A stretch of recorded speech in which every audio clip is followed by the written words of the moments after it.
These samples show the incredible power that is inherent in the Hutchison effect in terms of breaking apart solid pieces of material, including aluminum, metal, steel, and melting quartz,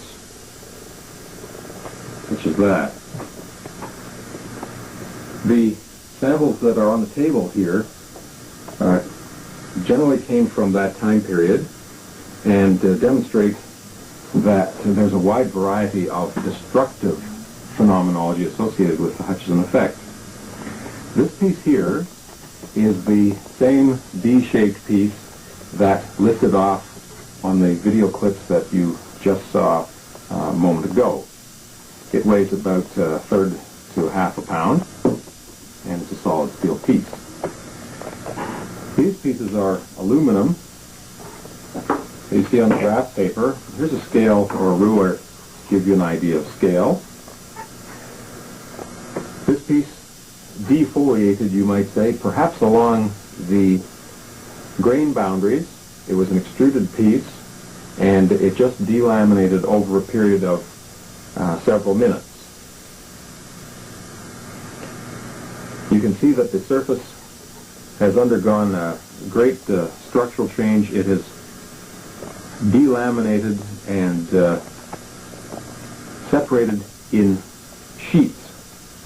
Some of these sheets were cut off for X-ray fluorescence analyses and for examination by electron microscope. Here's a aluminum piece with some wood that was embedded in it that twisted up while John was watching. Here are other aluminum pieces which blasted themselves apart into all sorts of little fibers at the end and suffered incredible damage and contortions in the process. All sorts of little fibers are produced in here, and this is no doubt a bulk phenomena. It's not a surface phenomena. Whatever effect is occurring here occurs right through the bulk of the material. The next sequence shows something that had only been witnessed once, and John thought he was hallucinating. It was a sheet of iridescence that descended over the active area between the lathes, and here it is now, and you notice that it is a multicolored sheet with a central spine through it which changes from blue at the top to pink at the bottom. And you can see parts of the lathe and other bits of apparatus behind and through this sheet of iridescence. It hung there for just about as long as you saw. Now, other energetic effects are being shown. In this case, he is holding down a 1/4-inch rat-tail file by 2 plywood planks on, and is resting on a wooden board, and there are several Canadian coins nearby. And in this case, you notice that the boards are not scorched by the intense heat that is generated by this 1/4-inch file being heated to incandescence, intense incandescence, to such a degree that it actually melts and breaks apart. Coins are unaffected beside it, and there are no connections, no electrical connections to this rat-tail file. And as well, you notice the boards are not being scorched. On occasion, however, it does have spontaneous combustion occurring in boards and in other objects, including concrete. The next sequence will show some of the attempted levitations and the levitation of rather massive objects. In this case, a plywood plank which gets up on its end but doesn't quite take off. And here it is up on its end and wobbling very slowly. Now John has attempted to control the field and doesn't quite get it up.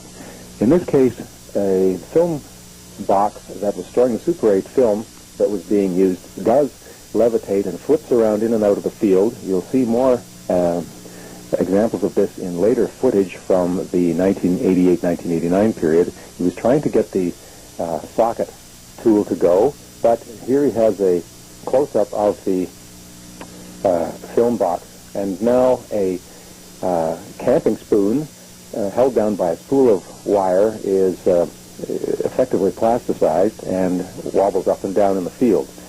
This small D-shaped cross-section piece of steel weighs about a quarter to half a pound, and it is trying to take off. In fact, the board underneath it is trying to take off. The board is being held down at its back end by slipping it underneath the lip of the lathe, which is out of the picture, covered by a piece of drop cloth so as not to confuse the picture. Here's a composite piece of material, including a number of alloy steel and wood, and here's another one that is not at the correct geometry to take off. All it does is sit on its head and wobble back and forth. John loved these close-up shots, and unfortunately you don't get a large-scale view of the whole active area, but there goes that D-shaped piece once it's sitting in a proper orientation. Notice that these things twist with a left-handed twist as they take off. Here's that D-shaped piece in the wrong orientation. It's not taking off. The wedge-shaped piece we'll see a little later. Notice it takes off with a distinctive left-handed twist with the thumb, imagining your thumb in the direction of travel. And now here's this wedge-shaped piece once again on its edge, and it tries to take off in one flop on one side, and it doesn't quite have enough energy to take off. It just flips over and rests on the other side, and there's an upward force continually present which flops it back to the other side, and it continues to oscillate back and forth with a natural frequency of vibration that has to do with its own mass and its own mass distribution. So there it is, a clear shot on its edge, bouncing back and forth. Remember that there are no field coils or magnets or anything below or above or anywhere close than 6 feet laterally away from this active area. I should also note that these effects, although they appear to be happening one after another, took anywhere from 3 to 6 hours to occur, and this sequence was shot over many days in John's laboratory in Lynn Valley in Vancouver, British Columbia, Canada. Here is another shot of that wedge-shaped piece of steel wobbling back and forth. Here are two objects in the field, only one of which will take off. It is the small D-shaped piece of steel.